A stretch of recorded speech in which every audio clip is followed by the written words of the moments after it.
What's up, guys? We are driving to the gym once again, and I woke up this morning. I was having a good dream.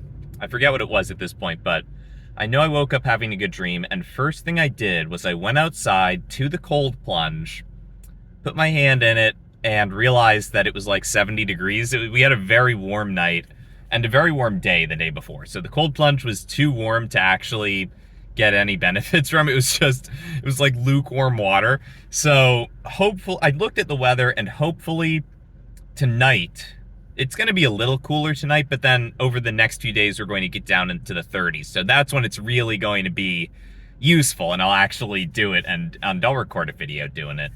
Um, so that's what I did then, and I have just been looking at screens all day, pretty much.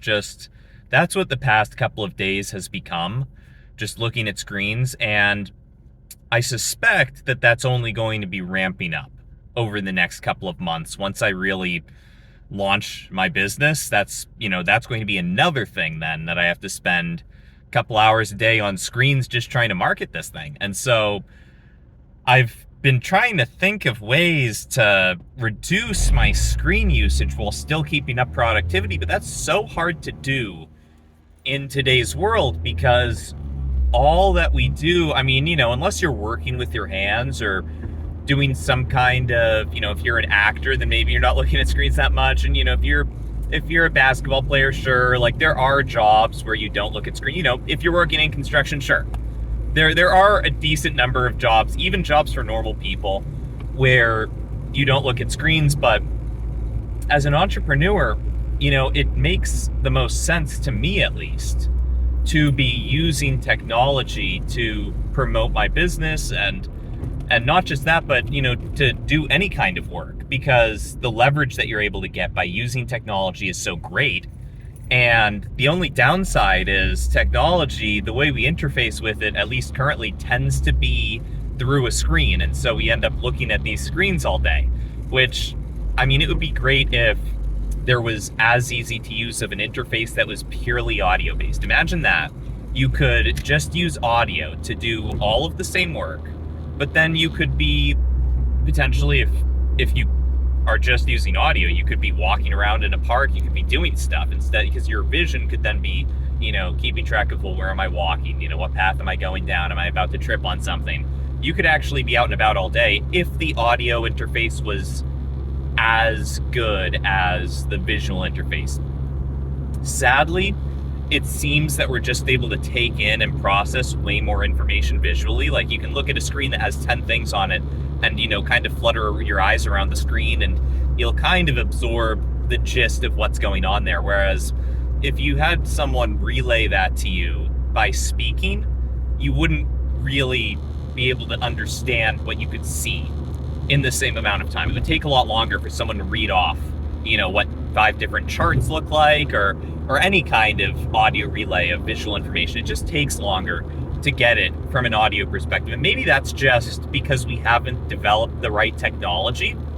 Maybe it's because we happen to make screens that were really good and we haven't made the screen equivalent of like the audio version of that. And I don't know what that would look like, how we would really relay the information. Potentially, for blind people, I wonder if there is some kind of equivalent, some type of shorthand code that is just maybe a series of beeps that transmits information incredibly quickly. That would be interesting to me. And it would be especially useful for a blind person because that's the only way you could get information super quickly.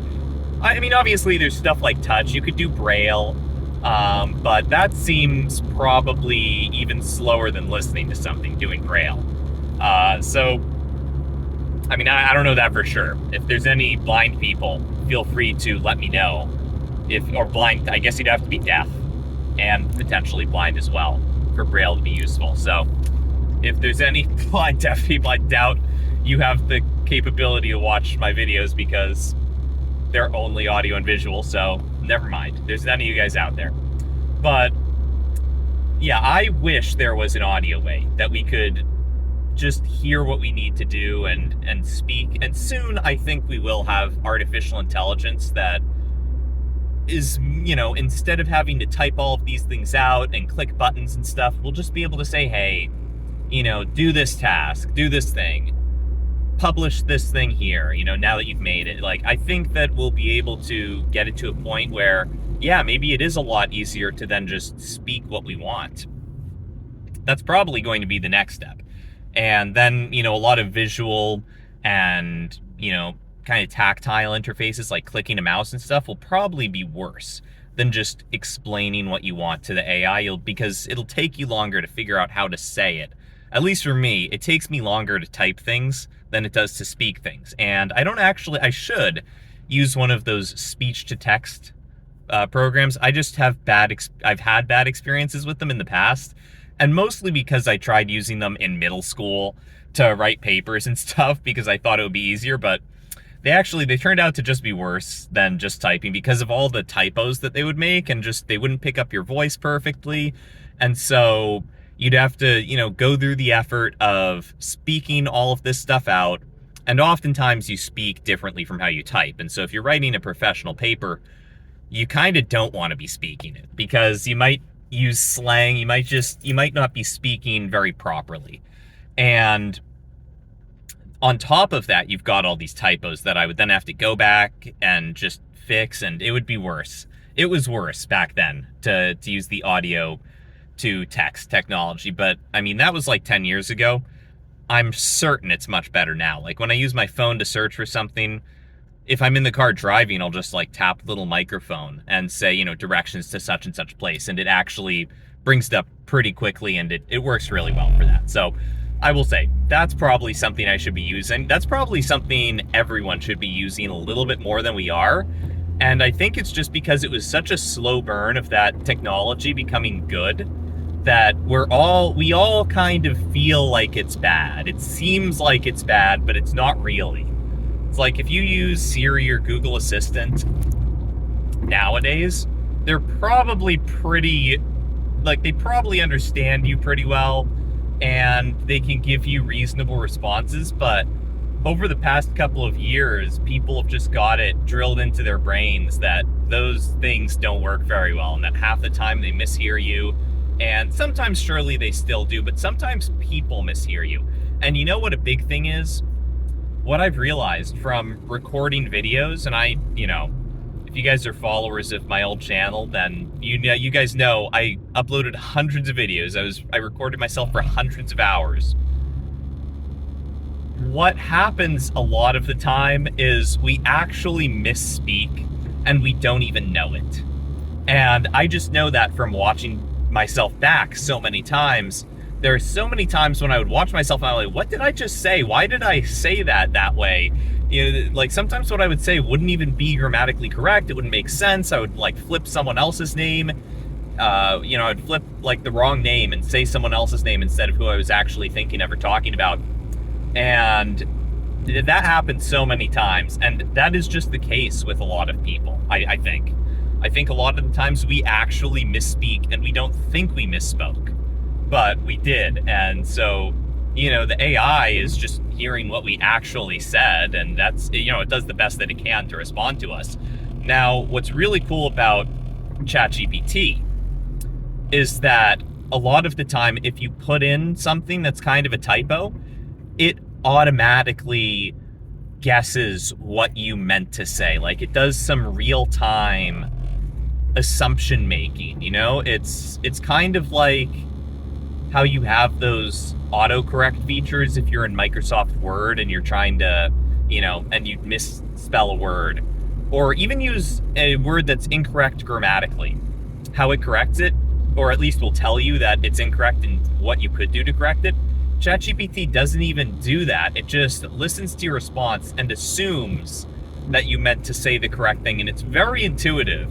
I have typed some weird stuff in there that hasn't made much sense when I read it back, just because a couple poorly placed typos will just completely change what a sentence means, and even a person reading it would be like, what are they talking about? But ChatGPT got it, and so it's getting pretty good. I mean, it is like, that is at the end of the day what it's meant to do. It's pattern recognition, and so it makes sense that it would not only be able to recognize what patterns you want it to respond with, but also what patterns you were probably trying to say when you typed to it. So ChatGPT is pretty good. I'm really looking forward to the next version coming out. I don't know when that will happen, but I should look into it. I am actually very curious. ChatGPT, I think it's ChatGPT 4 that I'm currently using. 3.5 is available to everyone for free, and then 4 is only if you pay for it, and I use 4. But 4.5, 5, those are probably going to just be mind-blowing. I mean, did I really notice a huge difference between 3.5 and 4? Aside from the addition of features, not really. Like, I don't think so. It didn't seem to be super different. But then again, I didn't really use 3.5 that much. I kind of used it a bit and then just got 4. And my cousin says he uses it like day to day at work for writing documents and stuff, or, just because there will be weird tasks where they want him to go through documents and remove all of the punctuation, like remove certain punctuation marks, and he just puts it into ChatGPT and says, go do it. So that is one use of it. Now, one thing that I have not been able to get it to do that I really wish they would get, in a version of it where you're paying for its use, the fact that they don't let you do this thing that I really think they should is kind of, there's no excuse for it, really. But it's the fact that its responses can only be so long. They kind of soft cap it at a certain point, and it just won't make a post in response to you that's longer, even if you ask for it. So a lot of the times, I'll ask for it to, I'll say like, hey, tell me a story about a medieval kingdom, and, so there's a duke who's trying to save his daughter, and make it 100 pages, because I want to see what it would write. And it will write like a 5-paragraph thing that's not even a full page. And we'll just conclude the story within that. Like, it's so bad. It will not go into great depth on things. And I'd be very curious to see if it could, and if it could well. And I don't know if it's intentional that they're holding that back because they don't just want every book in the world to all of a sudden be written by ChatGPT or what. But it is kind of more of an assistant type tool where it's better at answering little questions and stuff than actually doing a huge chunk of work for you. You can ask it to do the same thing in little chunks, but it's not going to be coherent. So, like with that example of, the Duke trying to save his daughter, I could ask it to write, the first page maybe of the story, and then I could ask it, all right, write what happens next. But it at a certain point, it forgets what it's written before, and it stops making sense. So that's the real shortcoming of it. And obviously, it makes sense from the company perspective. They are giving you access to their processing power because your computer is not doing any of the work. It's just sending a request to OpenAI's servers, and they've got all the processing power that they're pumping into having this thing do whatever you request of it.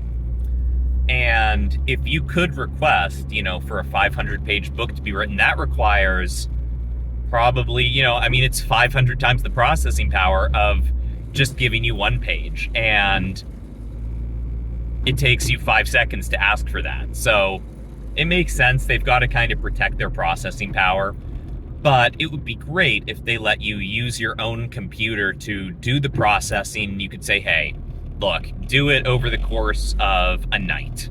Just write me this 500-page book. Maybe that's what it would take if just on a standard person's computer. I don't know how long it would actually take to process that much information and to write a whole book, but I assume it would be something like that. It would be several hours to write a 500-page thing on just what one person has processing power-wise. So, yeah, how feasible is that really? I don't know if they want to give you the source code. They are closed source, so they probably don't want to give you the program to run on your own computer, because then you can potentially crack it and get access to it. And if they're closed source, they really don't want that. So maybe Elon Musk's Grok AI could potentially, at some point do that, because it also caps itself out just for understandable reasons, right? They don't want people just spamming them with huge requests and destroying their servers. So, I mean, that makes sense, but